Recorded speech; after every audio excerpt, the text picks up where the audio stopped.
Hi, it's Danielle here from the Teaching Entrepreneur Association, and I wanted to share with you my thoughts about how we teach students that have dyslexia. I need to make a caveat right at the beginning here. I am not a professional in terms of how we deal with students that have dyslexia. However, what I have done is I've taught many dyslexic students.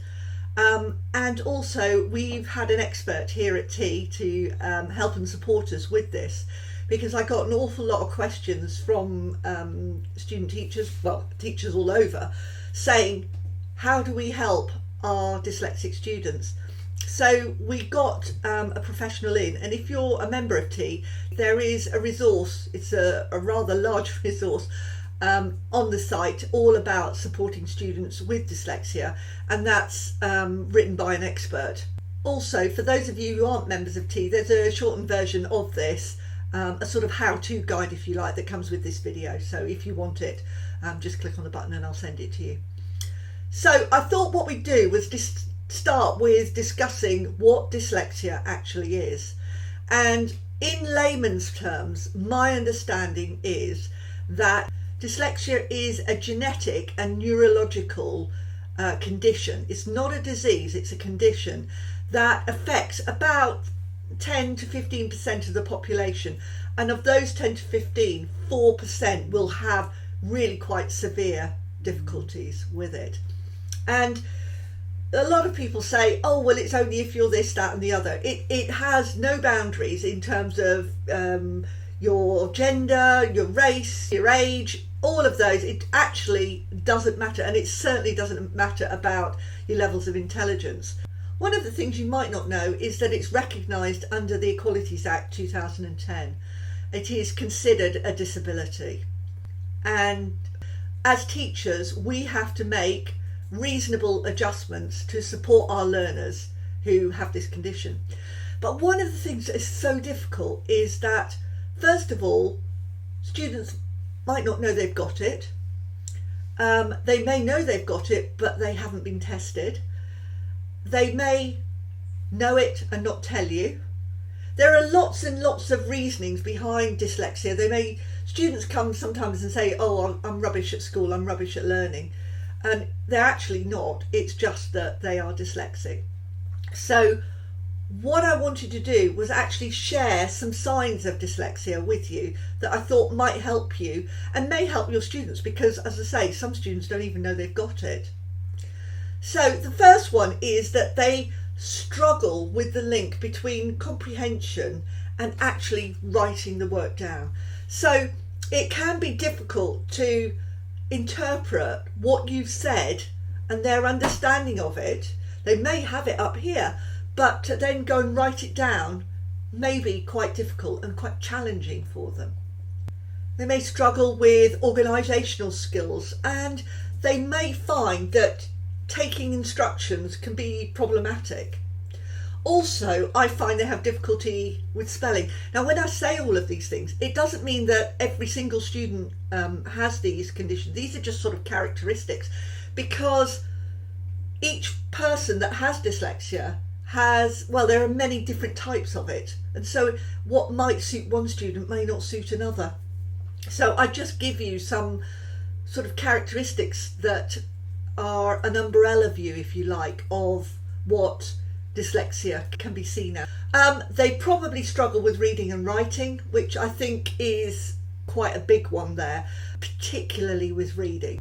They also may have poor time management skills and show signs of anxiety or emotion when they're learning in your class, because they are struggling with this. Now, one of the things that I think is really brilliant is that, as a first step, the British Dyslexia Association has come up with a questionnaire that you can give to students or support them through when they're doing it, so that it can give you an idea, or just a flavour of whether they are dyslexic or not.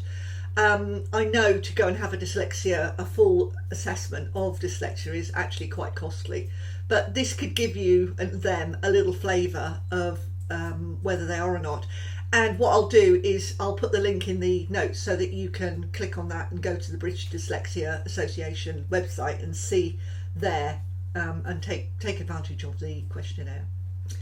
Okay, so what I also wanted to share with you was my 3 top tips as usual. My first one is all about asking them. Now, anybody who's lived with dyslexia knows that they've got dyslexia actually probably can tell you what is the best way for them to learn. What can you do to support them?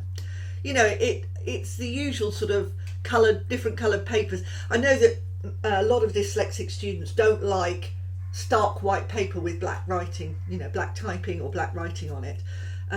They prefer maybe a coloured paper, or it could be cream. Some like blue typing, you know, blue coloured inks. So it's about talking to your students and finding out what is it that would help them. I also sometimes say to them, okay, when you've learned in the past, if you can think back to a time when you really took something in, how was that explained to you, or what was it that made it so good that you could take it in? Because if you get them to reflect, then hopefully they'll come up with some ideas and you can replicate those. Normally, I mean, almost goes without saying that students with dyslexia need that extra bit of time. Maybe need some support with note taking, or some support understanding what it is again that you've actually taught. They need things broken down into smaller chunks, easier step-by-step instructions, so that they can grasp that bit before they move on to the next bit. Some students can benefit also from listening to tapes or from people reading aloud in the class, so that they're hearing it as well as having to focus on a book. It makes it easier for them to make sense of what the words mean if they can hear it at the same time. Also, lots of students prefer to use a word processor, you know, get on a computer and work with a computer rather than having to actually handwrite notes. It makes it easier for them. And also with a computer you can change the backgrounds and the screens and everything so that it makes it easier. Although I do remember one time changing a screen, I thought green would be a good idea. Goodness knows where that came from.